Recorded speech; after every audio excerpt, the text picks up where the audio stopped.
Members of the community spent the day presenting arguments either in support of expanding out into the White Belt or not. That's the area that's in between the Green Belt and the urban parts of the city. It includes Elfrida and Glanbrook. The city has to meet a provincial growth target, so in the next 30 years, Hamilton expects the population to increase by over 200,000 people and create about 120,000 more jobs.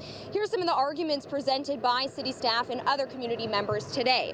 If the city were to expand the urban boundary into the White Belt, there would be a wider range of housing types, as you can see, more evenly spread out between detached homes, townhouses, and apartments, 25%, 25%, and 50%. If they want to expand in the urban area in the city core instead, there would be more apartment units. Now, here's some of the benefits of expanding into rural areas that were mentioned today.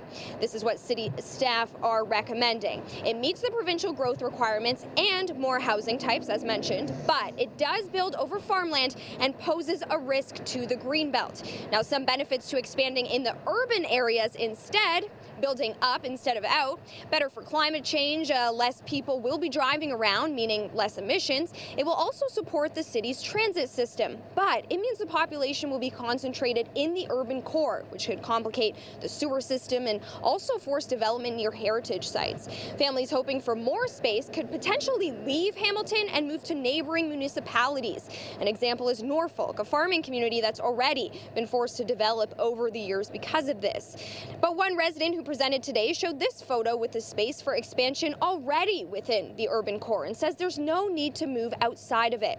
To be clear, the province is in favor of the expansion and could use an MZO, that's a ministry zoning order, to overrule whatever City Council decides. Here's what some of the speakers had to say today.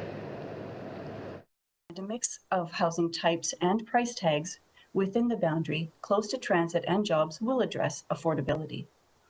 Complete communities are needed where young Hamiltonians can live, work, and play in vibrant neighborhoods close to amenities, jobs, transit, and entertainment, but also where older folks can downsize to affordable and easier to care for housing options within their familiar communities.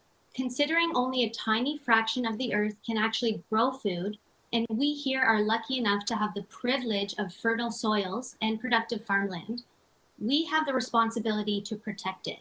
The Ministry of Municipal Affairs and Housing has made it very clear that they are not going to accept a non-conforming growth plan. And if the ministry comes through with something like an MZO or another approach to it, it completely removes a lot of the authority that we do have here to shape how that growth is going to occur in our community.